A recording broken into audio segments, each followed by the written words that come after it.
UFS 훈련을 앞두고 한미 양국의 군사협력이 더욱 긴밀해지고 있습니다. 한미 육군 ROTC 사관 후보생들이 합동 유격 훈련을 실시하며 국적을 넘어선 전우회를 길렀습니다.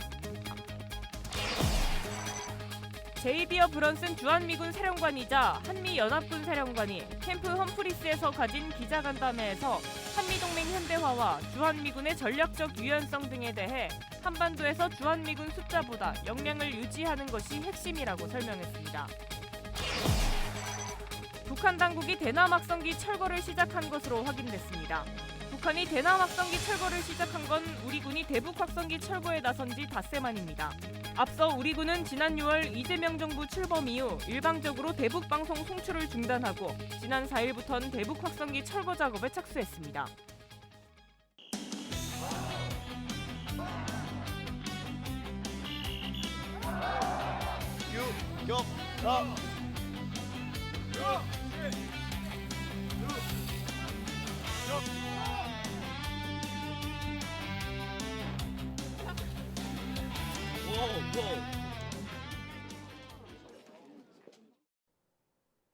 시청자 여러분 그리고 국군 장병 여러분 안녕하십니까? 8월 11일 KFN 뉴스 시작합니다.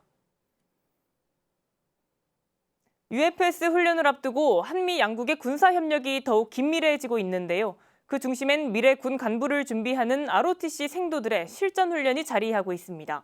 무더위 속 체력과 정신력을 한계까지 끌어올리는 한미 ROTC 유격 훈련 현장에 신소진 기자가 다녀왔습니다.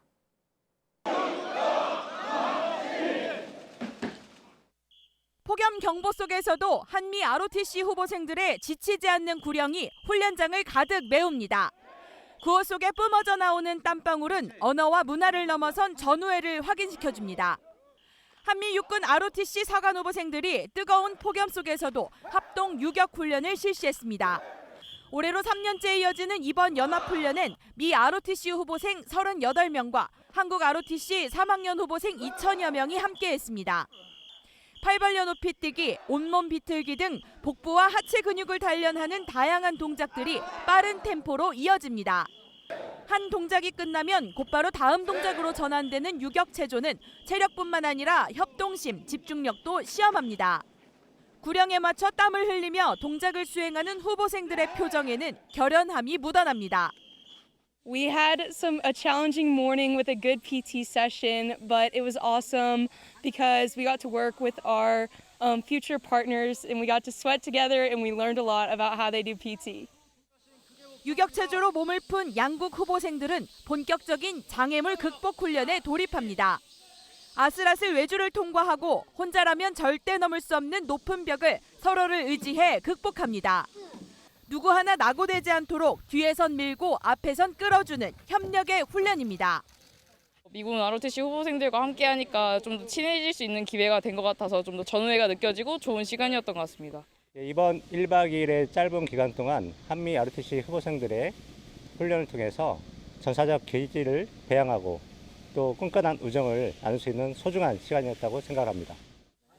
양국 후보생들은 1대1로 짝을 이루어 서로를 돕고 응원하며 실전 같은 유격 훈련을 함께 마쳤습니다.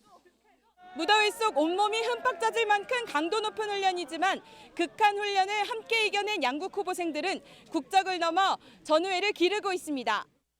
육군 학생중앙군사학교는 혹서기 속 훈련 안전을 위해 새벽 시간대로 훈련을 조정하고 온열 질환 예방을 위한 샤워 터널과 응급 체계도 마련했습니다. 한미동맹 70년을 넘어 미래 동맹의 주역으로 성장 중인 ROTC 후보생들. 이들의 구슬땀이 한미 군사협력의 내일을 밝히고 있습니다. KFN 뉴스 신소진입니다. 제이비어 브런슨 주한미군 사령관이자 한미연합군 사령관이 최근 캠프 험프리스에서 기자간담회를 개최하고 한미동맹 현대화와 주한미군의 전략적 유연성 등에 대해 설명했습니다. 지난 8일 브런슨 사령관은 주한미군 내에서 변화가 필요하다고 생각한다면서 중요한 건 숫자가 아니라 역량이고 한반도에서 주한미군이 역량을 유지하는 것이 핵심이라고 설명했습니다. 그러면서 5세대 스텔스 전투기인 F-35의 순환 배치를 예로 들며 현재 육군을 주축으로 하는 주한미군 병력 운용의 변화 가능성을 예고했습니다. 또 북한을 핵무장국이라고 말한 브런슨 사령관은 한국군 전시작전 통제권 전환을 빠르게 앞당기기 위해서 지름길을 택한다면 한반도 전력의 준비 태세를 위태롭게 할 수 있다고 덧붙였습니다. 북한이 대남 확성기를 철거하기 시작했다고 지난 9일 합동참모본부가 밝혔습니다. 합참은 국방부 출입기자단에 보낸 문자 메시지를 통해 북한이 전방 일부 지역에서 대남 확성기를 철거하고 있는 활동이 식별됐다고 전했습니다.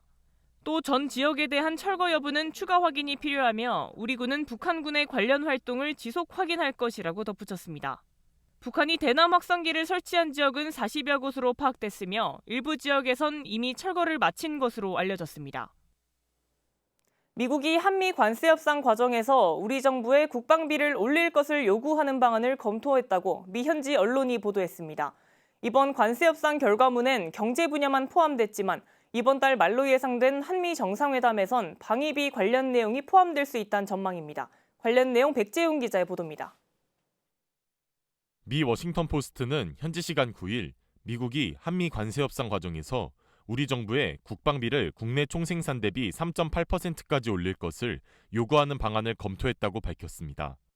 올해 우리나라의 국방비는 61조 2,469억 원으로 국내 총생산의 2.6% 수준인데 이를 3.8%까지 늘리면 100조 3,500억 원에 달할 것으로 예상됩니다.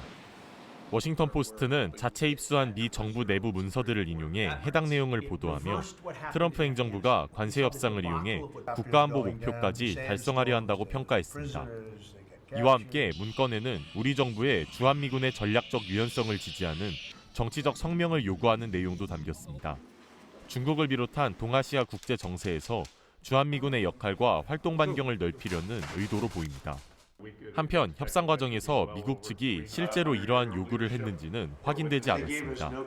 다만 미국 현지의 보도에 비춰봤을 때 트럼프 행정부가 한국의 국방비 인상과 방위비 증액, 전략적 유연성 확대에 명시적인 동의를 밝힐 것을 원한다는 의견이 나오고 있습니다. 이달 말 워싱턴 DC에서 한미 정상회담이 예정된 만큼 두 정상이 만난 자리에서 방위비 관련 문제가 수면 위로 떠오를 것이라는 전망입니다. KFN 뉴스 백재용입니다. 전장에서 잘 싸우는 것만큼 부상자를 제대로 치료하는 것 또한 매우 중요합니다. 이에 우리 군은 장병들을 대상으로 전투 부상자 처치 TC3 교육을 시행하고 있는데요. 해병대 연평부대는 소대에 1명 이상 TC3 교관을 확보하기 위해 나섰습니다. 보도에 박인배 기자입니다. 다쳐서 쓰러진 장병을 응급 처치합니다. TC3, 우리말로 전투 부상자 처치를 하는 겁니다. 해병대 연평부대가 지난 7일부터 이틀 동안 TC3 교관 양성 교육을 진행했습니다. 해당 교육의 목적은 소대 단위 수경지별로 TC3 교관을 1명 이상 확보하기 위한 겁니다. 부대별 부대 교관을 양성해 전투원 모두가 전장 상황에서도 부상자를 처치할 수 있도록 하고 있습니다. 궁극적으로는 전시, 전투원 모두가 전장 상황에 따른 부상자 처치를 할 수 있는 능력을 기르는 것이 목표입니다. TC3는 미국 국방부가 전장에서 전술적 상황을 고려한 응급처치로 사망자를 최소화하기 위해 개발했습니다. 우리 군도 장병들의 현장 응급처치 능력을 키우기 위해 기존 구급법 교육을 TC3 교육으로 대체해 운용하고 있습니다. TC3 교육의 목적은 결국 전투원의 생존율을 높이는 것. 해병대 연평부대는 장병 모두가 응급처치 능력을 발전시킬 수 있도록 관련 교육을 지속해 나갈 방침입니다. KFN 뉴스 박인배입니다. 해군사관학교가 베트남전에서 자신을 희생해 전우들의 생명을 구한 해군사관학교 11기 이인호 소령의 희생정신을 기리기 위한 제59주기 이인호제를 거행했습니다. 김은별 기자의 보도입니다. 1966년 8월 11일 베트남전 투이호아 지구전투에 참가해 수색작전을 지휘하던 중 날아온 적의 수류탄을 향해 망설임 없이 자신의 몸을 던져 부하들의 생명을 구한 고 이인호 소령. 당시 정부는 대위에서 소령으로 1계급 특진과 동시에 태극 무공 훈장을 추서했으며 미국 정부는 은성 무공 훈장을 수여해 그의 무공과 희생 정신을 기렸습니다. 해군사관학교가 고 이인호 소령의 희생정신을 기리고 군인정신을 계승하기 위해 제59기 이인호제를 거행했습니다. 행사에는 유가족과 이 소령의 모교인 대륜고등학교 교직원 및 학생, 해군 해병대 장병, 사관생도 등 40여 명이 참석했습니다. 고 이인호 소령님의 희생정신을 이어받아 국가에 충성하는 해병대 장교가 되겠습니다. 행사에서는 뛰어난 리더십과 군인 정신을 갖춘 장교 및 사관생도들에게 2인호상을 수여하기도 했습니다. 김경률 해군사관학교장은 추모사를 통해 고 2인호 소령의 숭고한 희생 정신을 이어받을 것이라고 밝혔습니다. KFN 뉴스 김은별입니다. 현대 전장에서는 첨단 기술을 어떻게 무기체계에 적용하느냐가 그 승패를 좌우한다고 해도 과언이 아닙니다. 최근 AI와 양자 기술이 화두로 떠오르는 가운데 이 기술들을 전술제대에 적용하기 위한 방법을 모색하는 자리가 마련됐습니다. 이태검 기자입니다. 우리 군의 소부대 전투 발전에 앞장서고 있는 사단법인 창끝 전투학회가 올해 3번째 콜로키움을 개최했습니다. 이번 콜로키움은 우크라이나 전쟁 등에서 사용되고 있는 AI와 양자 기술에 대해 분석하고 이를 전술제대에 적용할 방안에 중점을 뒀습니다.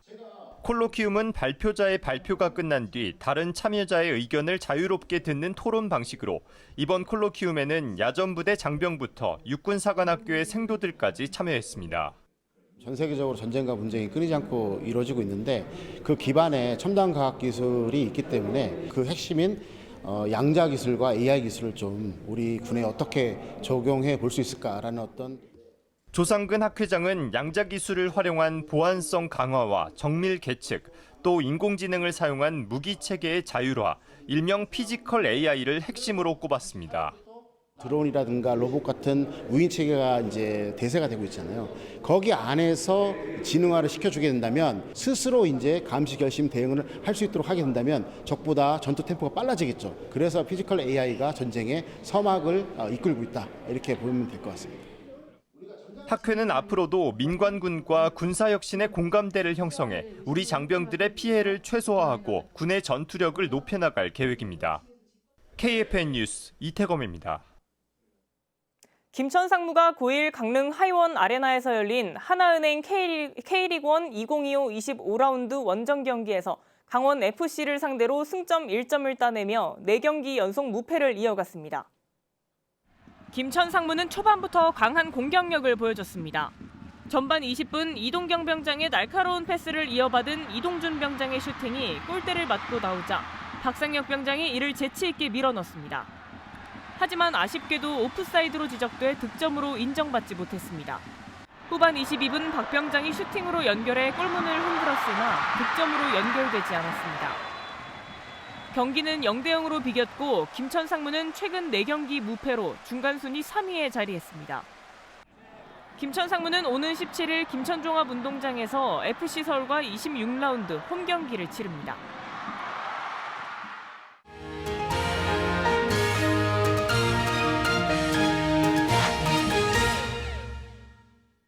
해상 패권 경쟁이 격화되면서 전 세계는 해상은 물론 수중 전투를 위한 기술 개발에도 박차를 가하고 있습니다.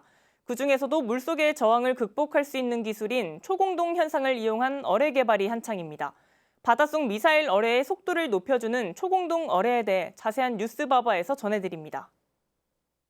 최근 세계적으로 해양 패권 경쟁이 격화되면서 각 군에서는 해상은 물론이고 수중 전투의 속도를 끌어올리기 위한 기술 개발에 나서고 있습니다. 그중에는 자연현상을 이용해 수중 환경의 제약을 뛰어넘은 무기체계도 있는데요. 그 주인공은 바로 초공동 어뢰입니다. 지상, 공중, 수중 이 세 공간에서 동시에 미사일을 쏘았을 때 가장 빠른 속도를 보이는 곳은 어딜까요? 단연 공중입니다. 공기가 입학해 저항이 적기 때문인데요. 그렇다면 가장 느린 곳은 어딜까요? 바로 수중입니다. 물의 밀도는 공기보다 약 800배나 높아서 같은 추진력을 낸다 해도 훨씬 느려질 수밖에 없습니다. 그래서 바다의 미사일 어뢰는 보통 시속 100km가량의 속도를 보인다고 하는데요. 하지만 이러한 물속의 저항을 무장해제시킨 기술이 있다고 합니다. 바로 초공동 현상을 이용한 건데요. 초공동 현상은 물체가 물속에서 일정 속도 이상으로 빠르게 이동할 때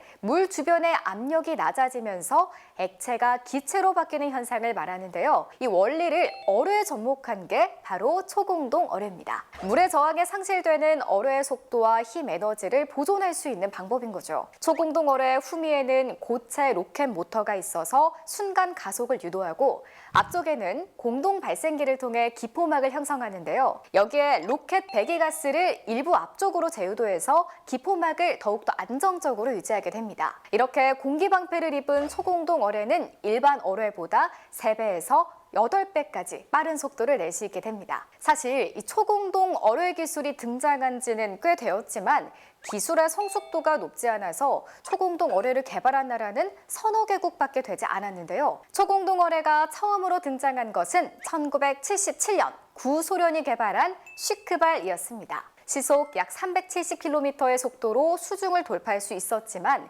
관성 유도 방식으로만 운용돼 명중률이 낮았고요. 짧은 사거리와 큰 소음 탓에 실전 운용에는 한계가 있었습니다. 이후 러시아는 슈크발2로 개량을 이어가고 있습니다. 슈크발2부터는 종말 유도와 탐색기가 탑재돼 명중률과 운용 유연성을 높인 걸로 알려졌습니다. 그 다음으로 초공동 어뢰를 선보인 나라는 이란인데요. 이란은 구소련의 슈크발을 역설계해서 후투를 개발했습니다. 210kg의 고폭탄두나 핵탄두를 탑재할 수 있고 시속 370km의 속도로 6.9km의 거리의 표적을 강타할 수 있습니다. 나토 국가 중에 유일하게 초공동 어뢰를 개발한 나라는 독일인데요. 2005년 싱가포르의 한 박람회에서 초공동 어뢰 바라쿠다를 공개해서 그 존재감을 드러냈습니다. 우리나라 역시 2014년부터 ADD에서 초공동 어뢰를 개발하고 있는데요. 올해 마덱스에서 그 모습을 선보였습니다. ADD는 초공동 어뢰 개발을 위해서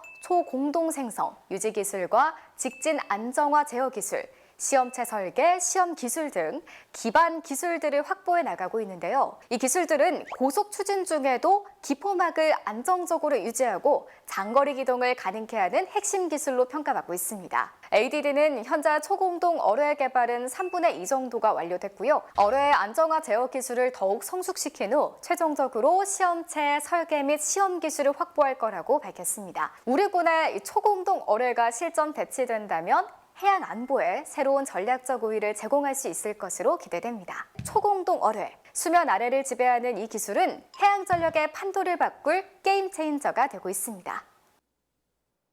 이어서 오늘의 국방단신 전해드립니다. 해병대 교육훈련단은 학군사관 후보생 57명을 대상으로 지난달 28일부터 4주 동안 하계 입영훈련을 진행하고 있다고 밝혔습니다. 교훈단은 군인으로서의 기본 소양을 함양하고 해병대 정신을 신념화한 정예 해병대 장교를 육성하기 위해 매년 하계와 동계 입영 훈련을 실시하고 있습니다. 국방부와 식약처 전문가들은 군 부대 식중독 예방 컨설팅 첫 번째 부대로 경북 포항에 위치한 해군 항공사령부와 해병대 교육훈련단을 방문했습니다. 컨설팅은 식중독균이 빠르게 증식할 수 있는 여름철에 진행하는 일종의 합동점검으로 집단 급식을 하는 군의 식중독 발생을 억제하기 위해 실시됐습니다. 국방부는 지난 7일 대회의실에서 2025년 국방부 적극행정 우수사례 경진대회를 개최하고 우수사례를 시상했습니다. 대회는 국방부와 각 군, 국직기관의 적극적인 업무 추진 우수사례를 발굴해 적극행정 문화를 조직 내 확산시키고자 2019년부터 매년 개최되고 있습니다.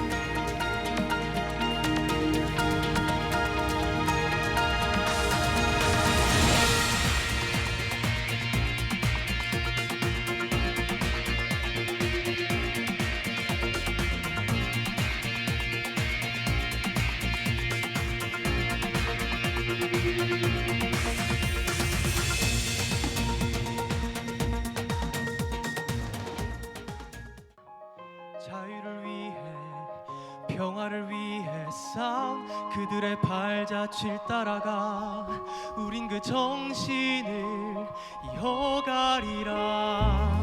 세상에 울려 퍼지는 평화의 함성,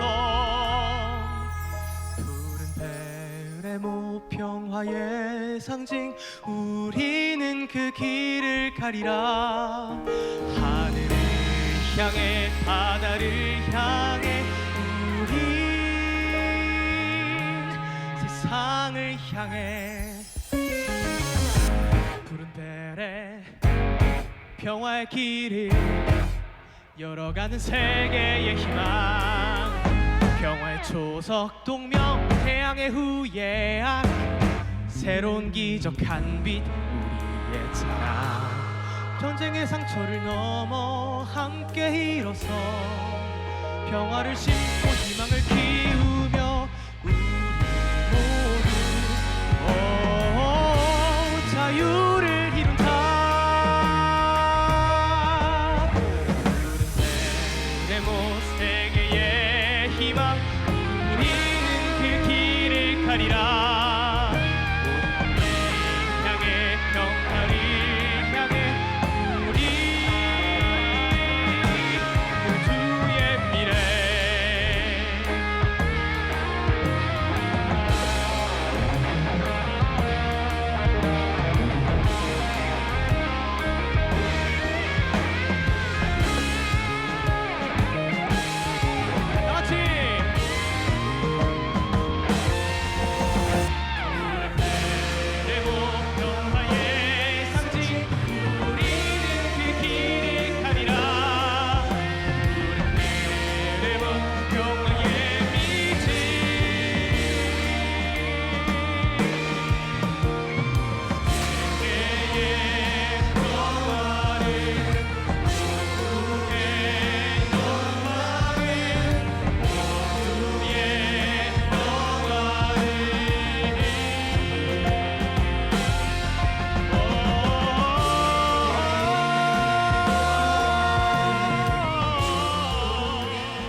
(8월 11일) 기상정보입니다. 남쪽 해상에 위치한 정체전선의 영향으로 오늘과 내일 사이 또다시 남부를 중심으로 비가 내리겠습니다. 자세한 날씨 알아보겠습니다. 오늘 예보입니다. 오늘 대체로 맑겠으며 중부 지역으로는 구름 많고 오후 한때 곳곳으로 소나기가 예상됩니다. 남부 지역으로는 오전부터 흐리고 비가 계속되겠으며 뇌우 가능성도 있겠습니다. 안전사고에 유의하시기 바랍니다. 내일 예보입니다. 내일은 대체로 맑고 소나기가 예상되는 가운데 남부 지역으론 야간까지 많은 강수가 예상됩니다. 전남과 경남에서는 최대 100mm의 강수가 예상되는 만큼 각별한 주의가 필요하겠습니다. 내일 아침 최저기온은 서울 24도, 철원 20도가 예상되며 한낮 최고기온은 서울 33도, 부산 26도가 예상됩니다. 작전 기상입니다. 오늘 모든 작전에는 기상 영향 없겠습니다. 주간 기상 전망입니다. 이번 주는 비가 자주 내리겠습니다. 정체전선이 북상하면서 수요일과 목요일에는 중부지방을 중심으로 비가 내릴 전망입니다. 광복절부터는 대체로 맑고 소나기가 예상됩니다. 이상 공공기상단 제공 기상정보였습니다. 이것으로 KFN 뉴스를 마칩니다. 시청해주신 여러분 고맙습니다.